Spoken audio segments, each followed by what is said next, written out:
Hello students, welcome to Perspective English Teaching। 2026 মাধ্যমিক পরীক্ষার্থীদের জন্য একটি গুরুত্বপূর্ণ রাইটিং হলো এই রাইটিংটি। আমরা যে গল্প লিখি, গল্পের জন্য আমাদের নাম্বার থাকে 10। তো এই 10 নাম্বারের মধ্যে আবার সাব ডিভিশন থাকে 2 + 8। গল্পের যে টাইটেল অর্থাৎ শিরোনাম, এর জন্য 1 নম্বর বরাদ্দ থাকে। আর গল্পের শেষে যে মোরাল আমাদেরকে লিখতে হয়, সেই মোরালের জন্য 1 নম্বর থাকে। আর মাঝে যে গল্পটি থাকে তার জন্য মোট 8 নম্বর। তো দেখা যাক কোশ্চেনটা কি। রাইট এ স্টোরি উইদিন 100 ওয়ার্ডস।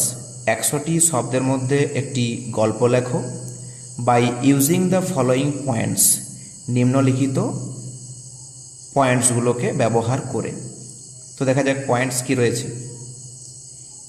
হিন্টসে আছে এ ফার্মার হ্যাড 3 সন্স। একটি কৃষকের 3টি ছেলে ছিল। কোয়ারেল, তারা ঝগড়া করত। Farmer thought a plan, bought a bundle of sticks. কৃষকটি একটা পরিকল্পনা করে, তারপর একগোছা লাঠি কিনে আনে। asks his sons to break the bundle of sticks। তারপর ছেলেগুলোকে বলে এই লাঠির গোছাটি ভাঙতে। each tried in vain।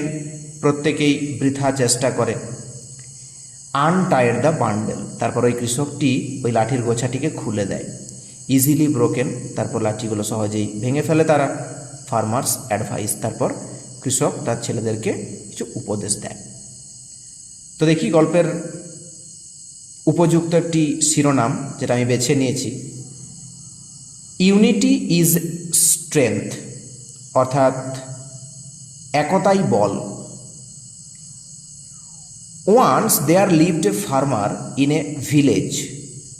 একদা এক গ্রামে এক কৃষক বাস করত। Who had 3 sons. যার 3টি ছেলে ছিল। They always quarrel with each other. তারা সর্বদাই একে অন্যের সঙ্গে ঝগড়া করত। This made the farmer very unhappy. এই বিষয়টা ওই কৃষকটিকে খুব অস্থির করে তুলেছিল। ওয়ান ডে, একদিন, he thought of a plan to teach his sons the importance of a peaceful and united life. সে ভাবল তার ছেলেদেরকে শিক্ষা দেবে এই শান্তিপূর্ণ এবং একসঙ্গে থাকার জীবনের যে গুরুত্ব কতটা, সেই শিক্ষাটা। He went to the market. তারপর সে বাজারে চলে যায়। And bought a bundle of sticks from there. সেখান থেকে একগোছা লাঠি কিনে নিয়ে আসে।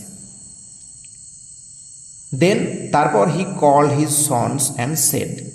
তারপর সে তার ছেলেদেরকে ডাকে এবং বলে, একটু ডবল ইনভার্টার কোমার মধ্যে ডাইরেক্ট স্পিচে কথাটা তুলেছি আমি। মাই সন্স, ছেলেরা, আই ওয়ান্ট টু সি, আমি দেখতে চাই, if any of you can break the bundle. তোমাদের মধ্যে কেউ এই লাঠির গোছাটা ভাঙতে পারে কি না। They all tried hard. তারা কঠোর চেষ্টা করে, বাট ফেল্ড, কিন্তু ব্যর্থ হয়। The farmer then untied the bundle. তারপর কৃষকটি ওই লাঠির গোছাটিকে খুলে দেয়। And gave them each a stick to break. তারপর প্রত্যেককে একটি করে লাঠি দেয় ভাঙার জন্য। Now they broke those single sticks easily.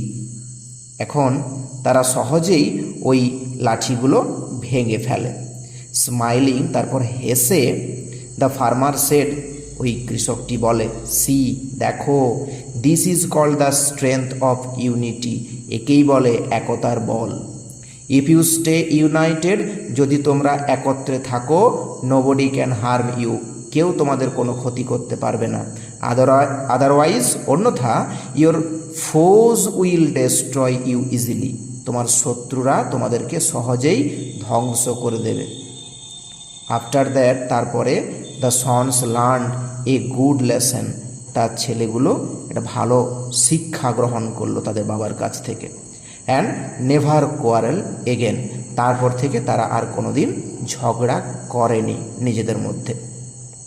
তো গল্পের এই মোরালটি কি? মোরালে লিখেছি আমি, united we stand, divided we fall. যদি আমরা একত্রে থাকি তাহলে আমরা টিকে থাকতে পারবো, আর আলাদা হয়ে গেলেই আমাদের মধ্যে দুর্বলতা আসবে, আমরা ভেঙে পড়তে পারি, ব্যর্থ হতে পারি সব জায়গায়। তো খুব গুরুত্বপূর্ণ একটি রাইটিং এটা, প্রত্যেকে ভালো করে একটু প্র্যাকটিস করে নেবে। Thank you.